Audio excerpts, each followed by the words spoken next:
Film dibuka dengan seorang pengemudi handal bernama Ryan yang bekerja sebagai montir bengkel di Los Angeles. Gak hanya itu, karena skill berkendaranya yang sangat luar biasa, Ryan bekerja sampingan sebagai stuntman film Hollywood dan sebagai sopir bayaran untuk membantu para pencuri kabur setelah melakukan aksi pencurian.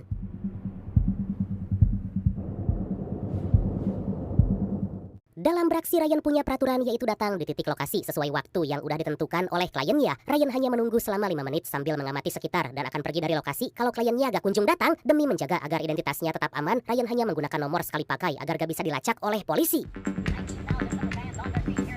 Dan inilah Drive. Beberapa saat kemudian, Ryan mengunjungi bengkel tempatnya bekerja untuk mengambil mobil karena malam ini akan menjadi sopir bayaran. Pemilik bengkel bernama Shannon memberikan mobil terbaik hasil modifikasinya, yaitu sebuah Chevy Impala. Shannon bercerita kalau mesin mobil itu telah di-upgrade agar Ryan bisa dengan mudah kabur dari kejaran polisi.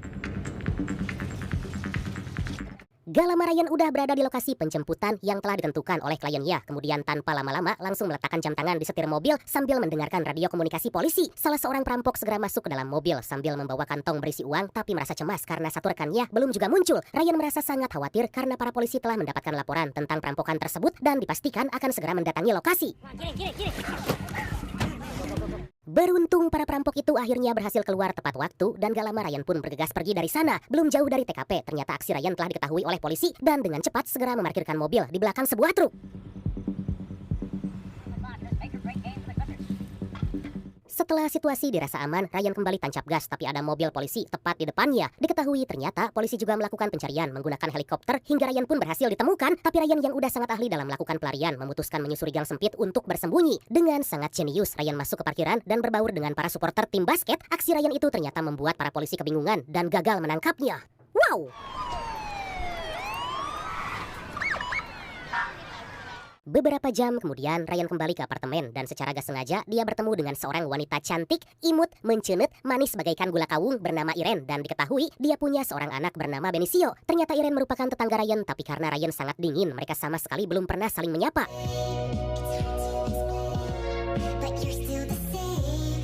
Hingga di keesokan hari, Ryan berada di lokasi syuting untuk menjadi stuntman film aksi Hollywood. Shannon berkata kalau produser ingin melihat perkembangan dari akting Ryan dan mengingatkan agar membatalkan syuting kalau Ryan merasa gak enak badan, tapi Ryan sama sekali gak menjawab dan hanya menganggukkan kepala, tanda kalau dia baik-baik aja.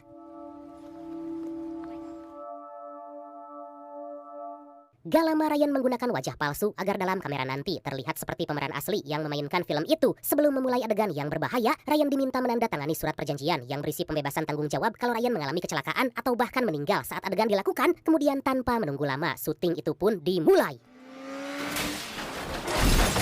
Ryan sama sekali gak mengalami cedera atau terluka meskipun mobil yang dia kendarai harus terjungkir. Atas keberhasilan itu, Shannon memuji kalau aksi yang dilakukan Ryan sangatlah sempurna.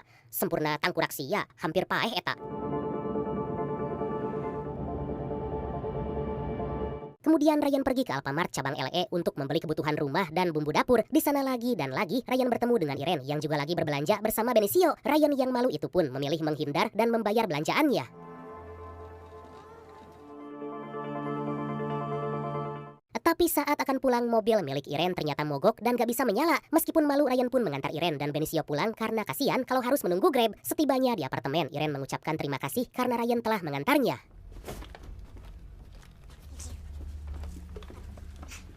Ryan melihat foto seorang laki-laki bersama Benicio hingga Irene berkata kalau itu adalah suaminya bernama Standar yang tentu ayah dari Benicio. Diketahui saat ini Standar berada dalam penjara karena tertangkap saat melakukan perampokan. Meskipun masih ingin berlama-lama, terpaksa Ryan berpamitan karena harus bekerja di bengkel.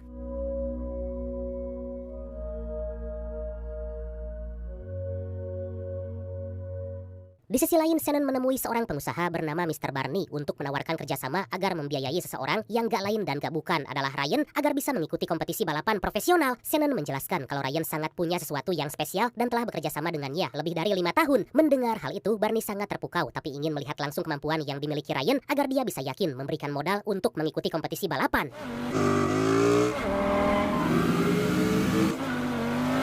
Singkat cerita, terlihat Ryan lagi mengendarai sebuah mobil balap dan berhasil membuat Barney terpukau. Barney sangat senang karena bisa menemukan seorang pengemudi handal dan tanpa pikir panjang, Barney langsung memberikan modal agar Ryan bisa mengikuti balapan. Setelah itu Ryan kembali ke rutinitas sebagai montir di bengkel milik Shannon. Gak ada angin, gak ada hujan. Irene tiba-tiba mengunjungi bengkel karena mobilnya kembali mengalami kerusakan. Modus tentu Ryan sangat senang karena dia bisa bertemu dengan Irene. Menyadari kalau ada yang berbeda dari sikap Ryan, Shannon merasa kalau Ryan punya perasaan terpendam pada Irene. Saat mengetahui kalau Ryan dan Irene bertetangga, Shannon pun langsung meminta Ryan agar mengantar pulang Irene.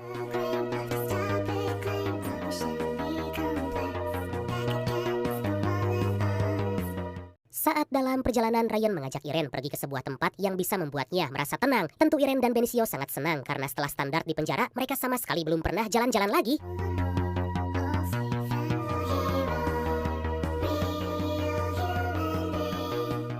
Hingga sepulangnya ke apartemen, Irene merasa kalau Ryan merupakan lelaki yang sangat tulus dan sangat sayang pada anak kecil. Irene pun berterima kasih karena Ryan telah mengajaknya jalan-jalan ke tempat yang belum pernah dia kunjungi. Sebelum pergi, Ryan mengajak Irene jalan-jalan lagi karena minggu ini Ryan sama sekali belum ada jadwal kegiatan. Dan singkat cerita, Ryan dan Irene pun menjadi semakin dekat dan sering pergi keluar bersama.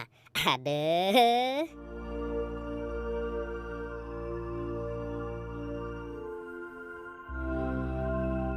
Beberapa waktu kemudian, Barney dan temannya bernama Nino menemui Shannon untuk mengecek mobil yang akan digunakan Ryan saat balapan nanti. Tapi di sana Barney sangat marah karena telah memberikan banyak uang, tapi Shannon sama sekali gak memaksimalkan modifikasi mobil. Barney bertanya kesiapan Ryan mengikuti balapan karena Barney gak mau kalau sampai uang yang dia keluarkan menjadi sia-sia. So anything you need, you call me. Di malam hari, Ryan kembali mengajak Irene jalan-jalan menikmati indahnya kota Los Angeles. Dalam perjalanan, Irene memberitahu kalau suaminya 1 minggu lagi akan keluar dari penjara dan akan bersama lagi menjadi keluarga yang utuh. Aduh, tentu Ryan merasa sangat kecewa dan sangat patah hati karena orang yang dicintainya itu akan kembali bersama dengan suaminya. Meskipun sangat berat, Ryan harus menerima karena sejak awal dia udah tahu kalau Irene telah bersuami.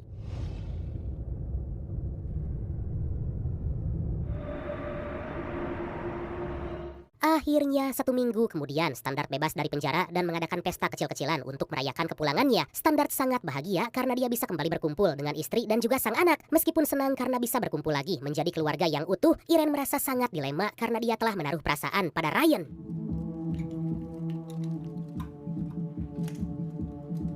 Di tempat lain, Ryan merasakan sesuatu yang belum pernah dia rasakan hingga membuatnya gak mood melakukan apapun. Ryan hanya bisa merenung sambil memperbaiki komponen mobil. Ryan sangat gak percaya kalau dia hanya bisa bersama dengan Irene dalam waktu yang sangat-sangat singkat.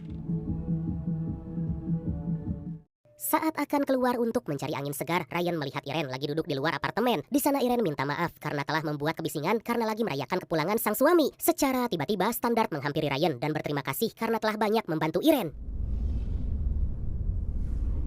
Gak lama Ryan pergi ke sebuah kafe untuk menikmati makanan kesukaan sambil berusaha melupakan neneng Irene. Di sana seseorang yang pernah diantar oleh Ryan melakukan aksi perampokan datang menghampiri dan langsung menawari Ryan pekerjaan. Ryan yang masih sangat galau sontak menyuruh orang itu agar diam dan mengancam akan menghajarnya jika terus berbicara. Ryan kembali ke apartemen karena merasa kalau perasaannya udah sedikit terobati. Baru aja tiba di parkiran, Ryan melihat 2 orang mencurigakan dengan perawakan seperti tukang pukul dan membawa sebuah balok. Ryan segera keluar dari dalam mobil mencari tahu apa yang sebenarnya terjadi. Okay. Come here. Don't be scared. Secara gak disangka, Standard telah dihajar hingga wajahnya babak belur dan berlumuran darah. Tanpa pikir panjang, Ryan pun langsung membawa Standard dan Benicio kembali ke apartemen. Ryan bertanya siapa orang yang telah membuat Standard babak belur, tapi bukannya berterima kasih karena udah ditolong, Standard malah balik bertanya karena gak yakin kalau Ryan bisa membantunya. What is that you got there? There's some guys that want me to do a job for them, and I'm not gonna do it. Standard bercerita kalau dia udah dihajar karena menolak tawaran dari orang-orang yang pernah melindunginya selama di penjara untuk merampok sebuah pegadaian. Dan ternyata Standard juga punya hutang sebanyak $2.000 kepada mereka dan harus segera membayarnya dengan melakukan aksi perampokan. Standard merasa kalau dia memenuhi keinginan orang-orang itu, maka dia sama sekali gak akan pernah bebas karena selamanya akan terus ditagih dan dipaksa agar terus memenuhi permintaan mereka. They said they're gonna come after Benicio and Irene next. Kemudian Standard berkata kalau orang-orang itu gak hanya mengincarnya, melainkan Irene dan juga Benicio. Standard sangat bingung karena dia gak punya uang untuk membayar hutang dan gak mau kalau sampai Benicio dan Irene disakiti. Ryan segera menghampiri Benicio memastikan kondisinya karena pasti sangat syok.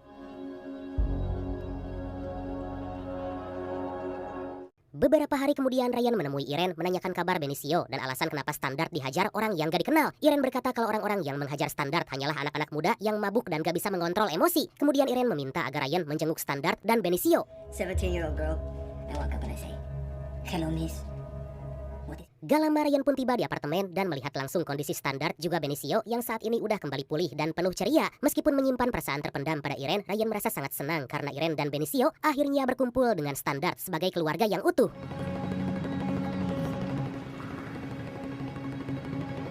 Hingga di keesokan hari secara gak disangka, Ryan beraksi mencuri sebuah mobil. Ternyata Ryan diminta oleh Standard agar melihat kemampuannya karena mereka merencanakan aksi perampokan di Pegadaian. Ryan menjelaskan kalau dia hanya seorang driver dan bertugas mengantar dan membawa pergi para perampok. Ryan menjelaskan peraturan yang dia miliki, yaitu hanya memberikan waktu selama 5 menit setelah diminta untuk menjemput, kemudian akan pergi dan gak peduli dengan apapun yang terjadi. Ryan melakukan itu karena gak mau kalau Irene dan Benicio disakiti hanya karena Standard punya hutang. Anything happens in that 5 minutes and I'm yours, no matter what. Dalam beraksi, Standard akan dibantu orang yang kemarin menghajarnya yang bernama, kita sebut aja Asau aja lah ya, sesuai request dari brand kita yang satu ini, dan juga anak buahnya yang bernama Blanche. Asau berkata kalau Ryan akan sulit diajak kerjasama karena peraturan yang dia miliki, tapi Ryan sama sekali gak peduli dan meminta agar Asau jangan lagi mengganggu Standard dan keluarganya setelah berhasil melakukan aksi perampokan.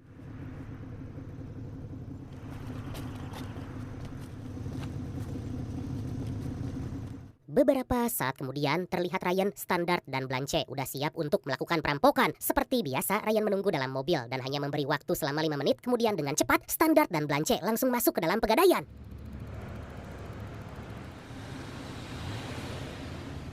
Gak berselang lama, Blanche keluar sambil membawa tas berisi uang dan segera masuk ke dalam mobil. Saat Standard baru aja keluar dari Pegadaian, tiba-tiba Ryan sangat panik karena gak punya senjata untuk melawan dan dia pun langsung tancap gas hingga aksi kejar-kejaran pun terjadi. Ryan menunjukkan kemampuan yang dimiliki dengan berkendara mundur dan akhirnya berhasil kabur.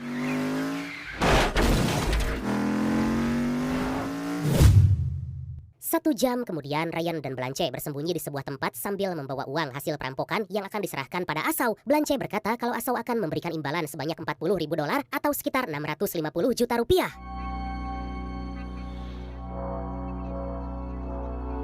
Di sisi lain, Irene diinterogasi oleh polisi kenapa suaminya sampai ditembak. Di waktu yang bersamaan, Ryan menghubungi Benicio untuk memastikan kondisi Irene setelah tahu kalau Standard telah tewas. Ryan merasa sangat bersalah karena gagal menyelamatkan Standard meskipun berhasil membawa uang untuk membayar semua hutang Standard. Ryan curiga pada gerak-gerik Blanche karena saat perampokan terjadi, dia keluar duluan dan meninggalkan Standard sendirian. Ryan juga semakin bertanya-tanya karena pemilik Pegadaian yang membunuh Standard sama sekali gak menembak Blanche dan malah membiarkannya pergi. Merasa kalau Blanche bersekongkol menghabisi Standard, Ryan pun langsung menghajar Blanche agar berkata jujur. Akhirnya Blanche memberitahu kalau Asau yang telah mengirim mobil untuk mengejar Ryan agar mengambil uang hasil perampokan. Mendengar hal itu, Ryan sangat marah karena Blanche telah membuat ayah dari seorang anak tewas. Ryan pun segera meminta Blanche agar mengantarnya menemui Asau. Beberapa saat kemudian, tiba-tiba HP milik Blanche berbunyi dan ada seseorang yang berusaha masuk ke dalam rumah. Dan kemudian Ryan langsung menghajar orang yang telah membunuh Blanche hingga aksi baku hantam pun terjadi. Orang-orang itu ternyata merupakan anak buah Asau yang dikirim untuk menghabisi Ryan. Seketika Ryan hanya terdiam karena sangat gak menyangka kalau dia telah membunuh seseorang.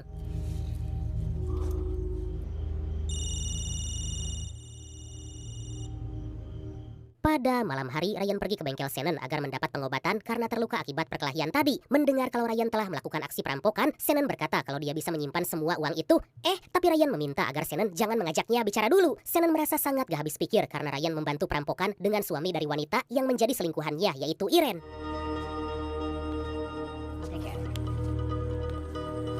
Beberapa hari kemudian, Ryan pergi ke sebuah klub malam untuk mencari Asau. Kedatangan Ryan ke sana untuk menghajar Asau dan membalaskan dendam atas kematian Standard. Melihat Asau yang lagi bersama para wanita, sensor. Dengan tanpa ampun, Ryan langsung menghantam tangan Asau dengan palu. Ryan bertanya kepada siapa Asau bekerja dan untuk siapa uang hasil perampokan itu. Karena diancam kepalanya akan dipecahkan, Asau berkata kalau otak dari perampokan adalah Nino yang gak lain dan gak bukan adalah partner dari Barney.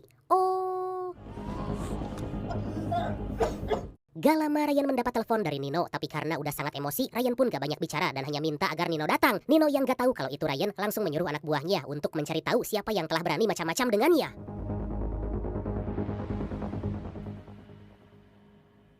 Ryan segera pergi menemui Irene di apartemen karena ingin bicara empat mata. Ryan berkata kalau Standard punya hutang pada beberapa orang agar melindunginya selama di penjara dan kalau gak membayar maka Irene beserta Benicio akan dilukai. Ryan minta maaf karena gagal menyelamatkan Standard saat melakukan aksi perampokan. Tentu Irene sangat bersedih dan langsung menampar Ryan.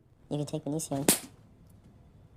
Secara gak diduga anak buah Nino yang kita sebut aja dia Mul tiba di apartemen Ryan dan mengaku kalau dia salah tempat tujuan. Melihat hal itu, Ryan sama sekali gak curiga dan malah ikut naik lift dengan Irene. Seketika Ryan langsung meminta Irene agar ke belakang karena ternyata Mul membawa senjata. Ryan segera menyerang Emul dan meskipun punya badan yang jauh lebih besar, ternyata Ryan dengan mudah bisa menghabisi Emul. Melihat Ryan yang begitu sangat kejam dan sangat kesetanan, Irene sangat gak percaya karena Ryan yang dia kenal bukan orang yang seperti itu.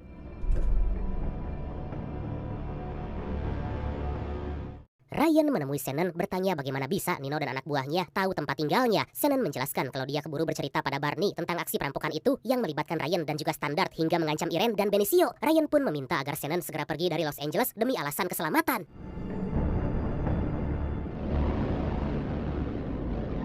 Di tempat lain Barney memarahi Nino karena telah membuat keadaan menjadi sangat-sangat ruwet, tapi Nino menjelaskan kalau uang yang dirampok itu milik musuhnya, yaitu seorang mafia dari Philadelphia yang menyimpan jutaan dolar di kantor pegadaian dan ingin membuka usaha ilegal di Los Angeles. Atas hal itu, Nino memerintahkan Asau memanfaatkan Standard merampok uang agar mafia itu gak menaruh curiga pada Nino. Always flows up, Izzy.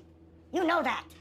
Nino dengan tegas akan menghabisi siapapun termasuk Ryan dan Shannon karena telah tahu kalau dia merupakan dalang di balik perampokan. Barney sangat marah karena Nino sama sekali gak memberitahunya dan akibat hal itu nyawa Nino dan Barney terancam. Untuk melampiaskan amarah dengan sangat kejam, Barney langsung menghabisi Asau.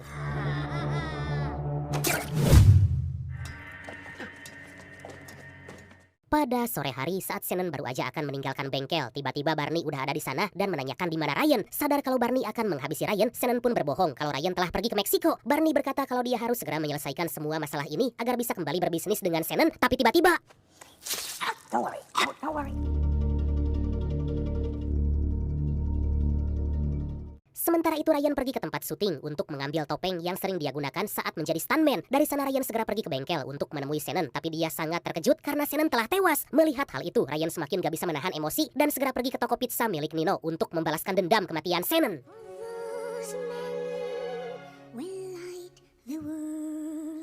Di sana Ryan langsung memantau dengan menggunakan topeng wajah palsu. Terlihat kalau Nino lagi berada di sana dan tertawa bersama beberapa pengunjung. Melihat Nino yang keluar dari toko, secara diam-diam Ryan segera membuntuti. Saat ada kesempatan karena jalanan udah mulai sepi, Ryan tancap gas dan menabrak mobil Nino. Ryan mendekati Nino yang udah terluka sangat parah, ditambah suasana menjadi sangat mencekam karena di pinggiran pantai itu hanya diterangi lampu mercusuar.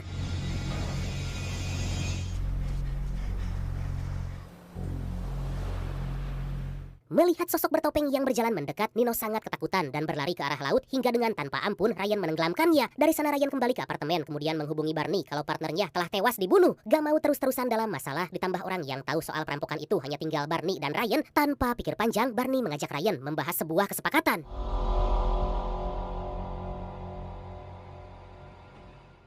Sebelum bertemu Barney, Ryan menghubungi Irene berterima kasih karena telah membuat hidupnya lebih berwarna. Ryan bercerita kalau kemungkinan dia gak akan pernah bertemu lagi dengan Irene karena anak buah Nino dan Barney akan terus mencarinya. Ryan berkata kalau dia sangat bahagia bisa kenal dengan Irene dan juga Benicio.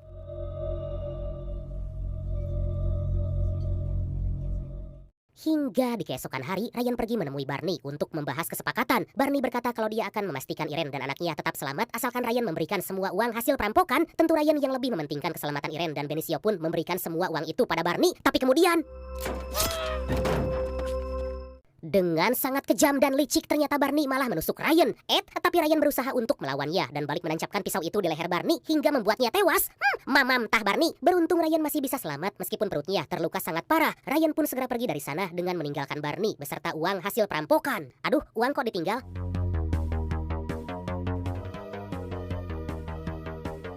Di sisi lain Irene yang sangat khawatir pada Ryan mencoba memastikan keadaannya, tapi ternyata Ryan gak ada di apartemennya. Ternyata Ryan memutuskan meninggalkan Irene dan Benicio agar mereka tetap aman, sedangkan Ryan akan melanjutkan hidup dalam kewaspadaan karena sewaktu-waktu anak buah Nino dan Barney ataupun orang-orang mafia Philadelphia pasti akan datang untuk memburunya. Dan akhirnya film ini pun